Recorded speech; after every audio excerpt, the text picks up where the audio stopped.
Hello and welcome to the Erasmus Plus Worldwide webinar. I am Esther and today I will talk to you about the capacity building in the field of vocational education and training action, or how we call it shorter, CVVET.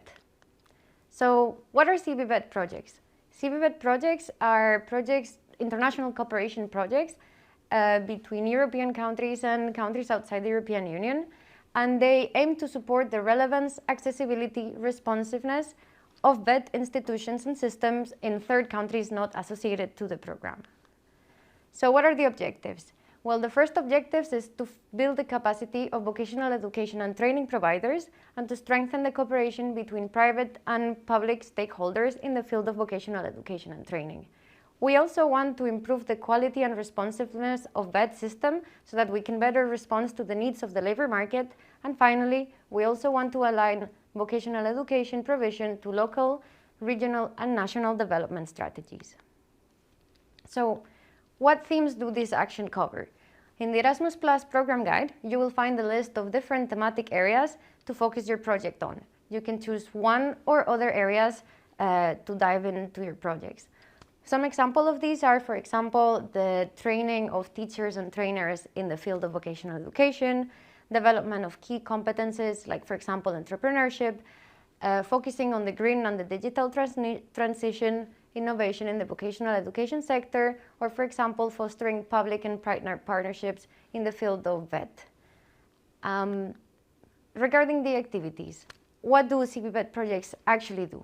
Well, for example, some CVVET projects might focus on creating networks and exchanges of good practice between VET providers and between different members of the consortium. Others decide to create tools, programs, and other materials like courses to build the capacity of institutions from third countries not associated to the program.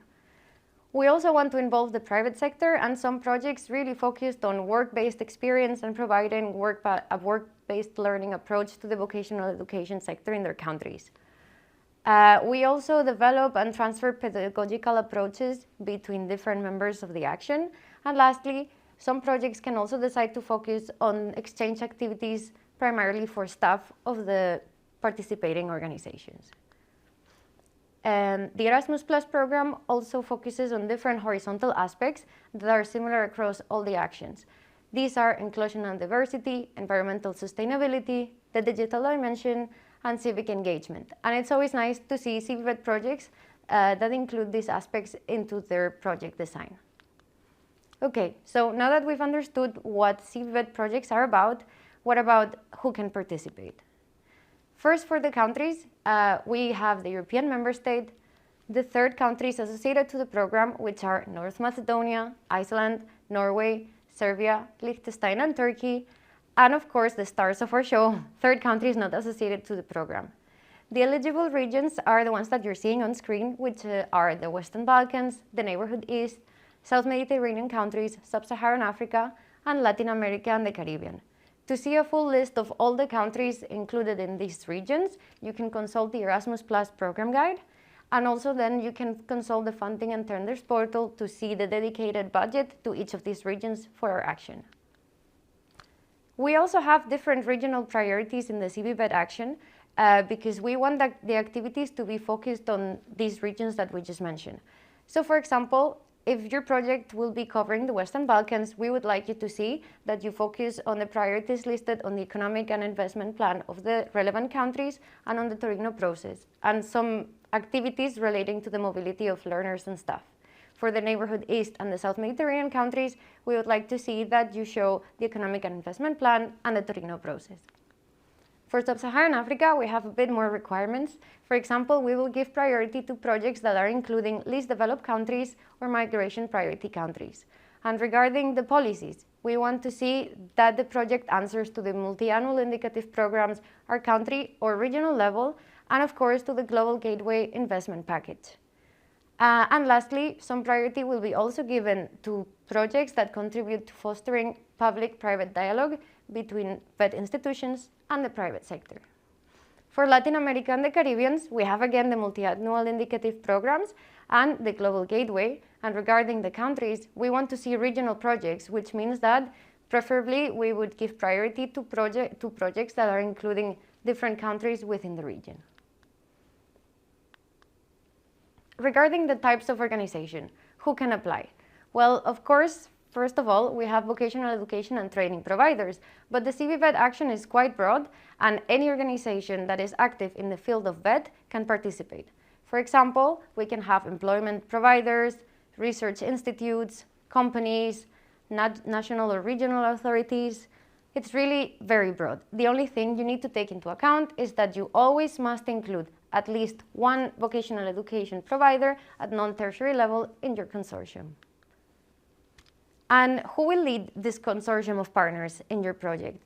Well, this will be the coordinator, and it can be any public and private organization active in the field of vocational education and training. However, it's very important that you take into account that only European member states or eligible third countries associated to the programs can act as the coordinator. This is important to take into account because it is a difference comparing it to other capacity building actions in the Erasmus Plus program. So remember that organizations from third countries not associated to the program cannot be coordinators in this action. Regarding the minimum composition requirements for your consortium, how many organizations do we need? Well, we need at least 4 organizations, but you need to take into account that these organizations must cover at least 3 countries. From these 3 countries, well, 2 organizations must be European member states or third countries associated to the program, and the other 2 organizations can come from at least 1 third country not associated to the program. Finally, you also need to remember that the number of organizations from eligible third countries not associated to the program must be equal or higher than the number of organizations coming from European member states or countries associated to the Erasmus Plus program. We invite you to have a look at the running projects that we have from the CVVET calls of 2022, 2023, and 2024. You can get a really good idea of what current CVVET projects are doing and maybe get some inspiration or find some partners for your own projects. You can find them all in the Funding and Tenders portal through the links that you see on screen. And now that we understand very well what the CVVET action is about, how can we apply? Well, the first thing that's important to know is that your projects must be a duration of 2 or 3 years. The budget can range for 100,000 euros to 400,000 euros, and the EU grant will cover a maximum of 80% of the total budget of your project. To apply, you will need to submit your applications through the Funding and Tenders portal, and usually the deadline is between the end of February and beginning of March, but we will publish all the exact details in the Erasmus Plus program guide.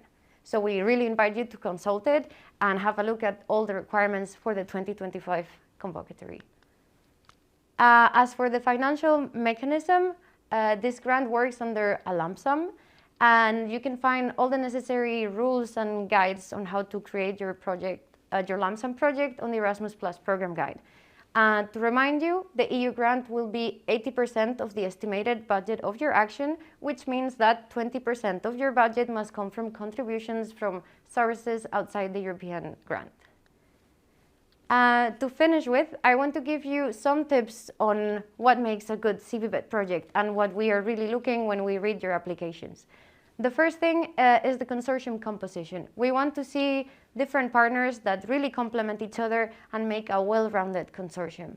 The second point that is very crucial and important is that your project is in line with the policy documents and the regional priorities that we saw before and that are also very well explained in the Erasmus Plus program guide, because these projects will be of additional priority for us.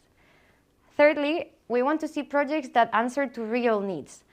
Make sure that in your application, you really explain the needs for your region and your countries, but also for your partners and participants, and that you explain the added value that they will gain from taking part in a CVVET project.